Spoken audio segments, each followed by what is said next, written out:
We're back then with another in-depth class guide for Tiny Tina's Wonderland. In previous videos we've looked at the Berserker and Spellshot class. Today we will have a look at the Graveborn class. So this is your typical Necromancer style class. It's got access to summons, a high risk, high reward playstyle where the lower your health is the more damage you can put out, and there's also a strong emphasis on skills that will proc when you actually defeat an enemy as well. So very different from what we've seen so far with the Berserker and Spellshot class. Now, in order to cover everything you need to know for the character before the game actually comes out, we've got 4 different sections here. The first one is just a general breakdown. The second section is where we talk about their class feat. So this is essentially a high powered passive that each of the different classes has, and it really defines the playstyle for them. We then have the action skills, of which there are 2 of these available for each of the different classes, and then we have the passives and the 6 different tiers for the passives. So there's a fair amount that's actually going on there. Now, I will just say before we do actually jump in, when it comes to the classes in Tiny Tina's Wonderland, bear in mind you can actually dual class, so you will pick a primary class, but at one point in the game you can add a second class, which is going to add an absolute ton of different build options for classes. So it's a Graveborn we will be checking out anyway. Let's jump in. Let's start off with the general breakdown first.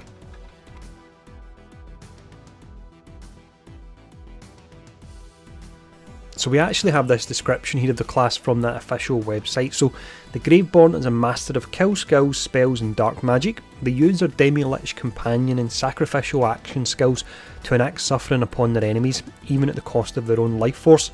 Any spell cast by the Graveborn will cause the Demi-Lich to cast a unique spell of their own, as well as triggering kill skills to summon hellish minions. So as we mentioned at the start of the video, they are very much a traditional Necromancer style character. The one thing that stands out to me that I really noticed is it's mentioning when you cast a spell you'll have your summon that will actually cast a spell as well. So that gets me thinking straight away about maybe dual classing as a spell shot. The reason being the spell shots have access to 2 spells. Generally the classes only have access to 1, so you could perhaps go for a dual class setup here where you're firing off your spells as quick as you can, and when you're firing them off your companion will be firing off spells as well at the same time. That sounds like it could be really pretty interesting. But that's a general breakdown of them. Let's talk about the class feat now.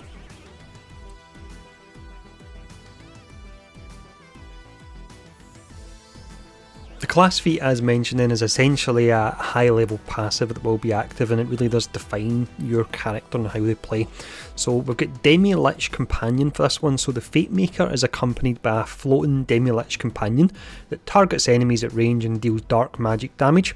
Whenever the Fate Maker casts a spell, the Demi-Lich will cast Hellish Blast, creating a homing projectile of the spell's elemental type, dealing damage to nearby enemies and impact. We've already talked about how if you combine them as a dual class of the spell shot, you'll be firing off that ability more often. It also states that any increase to the Fate Maker's damage will also apply to their companions. Now you'll notice it says companions and not just companion there. Through the kit that I've had a look at for this class, they will be able to at some points have 2 companions available, but I'm thinking potentially if you dual spec them with the Spore Warden class, they could maybe have 3 different companions that are available, so that would be pretty awesome. A summon build of sorts you could potentially do with them. But that is the class feat. Let's look at the action skills now.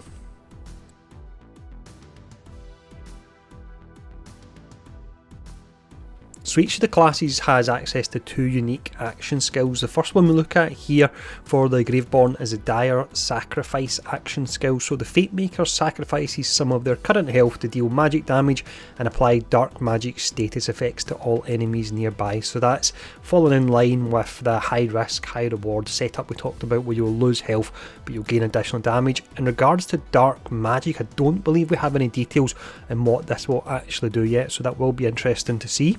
Also, with this tooltip here, it states Dire Sacrifice deals bonus damage proportional to the sacrificed amount of health. How you can actually change how much health you actually sacrifice, again, I'm not quite sure at this point, but we will find out soon enough.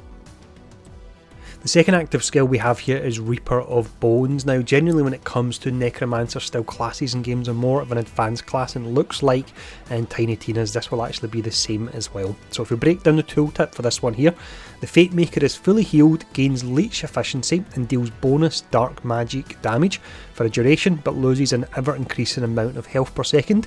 When the Fate Maker would die, they become invulnerable for a duration, restore some of their health, and Reaper of Bones ends. So as mentioned, very very much a high risk, high reward setup that you're looking for with this particular class. But that is the action skills. Let's now have a look at the passives.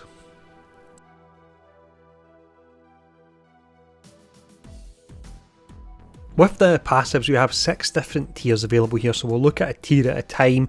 They do start off pretty basic, but as you start to progressively work your way down the tier list, they do get more interesting and more powerful as well. Now, the first one is really pretty basic. It's Mortal Vessel, so this one will increase your maximum health and your leech efficiency. You then get Essence Drain. This is a kill skill. The Graveborn class actually has access to 4 different kill skills, so if you spec into that particular setup, you'll be getting a lot of buffs when you actually defeat an enemy. But this particular one you get here, its spell cooldown rate is increased for duration. That will work nice alongside your companion, because remember, if we think back a moment ago when we talked about them, when you cast a spell, they will be casting a spell as well. And then we've got Faithful Thralls. This is for a summon type setup. So the Fate Maker deals bonus damage for every companion they have. Companion respawn rate is increased, and I'm pretty sure from what I've seen, if you were to dual spec with the Spore Warden class, I think you could get 3 different companions, so that could be really nice there. For tier 2 here then, we start off with Sanguine Sacrament. So when the Fate Maker casts a spell, they regenerate health over a brief duration. Once again, that would tie in really nice if you were to go the Spell Shot class as well. We've then got Dark Pact, so dark magic damage is increased. And then we have Harvest, another kill skill here. So companions deal bonus dark magic damage for a duration, and this effect can stack as well. We start off tier 3 here then with Dread Covenant. So with this, a portion of the damage taken by the Fate Maker is redirected to the Demi-Lich. When the Fate Maker reaches 1 health, they immediately restore health, sacrificing the Demi-Lich. The skill has a long cooldown, so in place of you dying, your companion will die. It looks like about a fair amount of time before you actually get them back. I believe we've been told that the end game mode in the game, a dungeon where you go through various different levels, you only have 3 lives in that. So if this doesn't count as losing a life, then it could really be useful.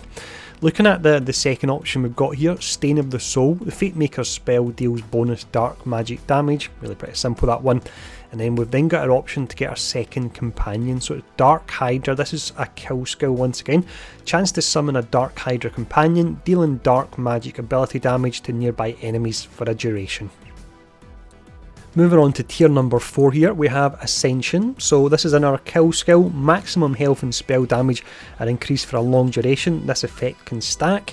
And then we have Punishment. When the Demi-Lich casts Hellish Blast, there is a chance it will be cast again after a brief delay. So that will work nice again if you go for a spell shot dual cast build and you're firing off 2 spells at a time. You get a chance for it to proc and actually have your companion fire off additional spells on top of that as well. Now let's have a look at tier 5.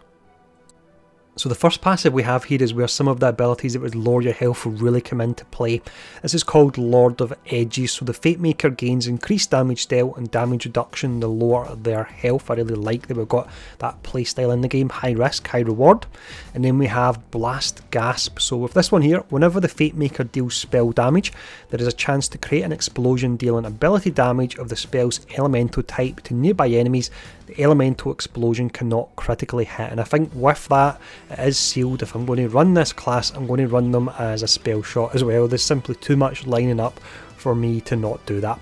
But let's check out the final tier here. Finishing up here, we have Morhaim's Blessing. This looks to be really pretty amazing.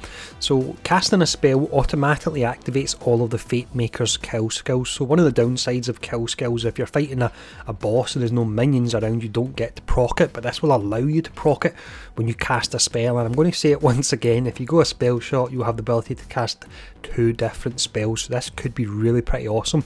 Now, in regards to the kill skills, just a quick summary of them again. So every time you cast a spell, you get bonus damage for every companion.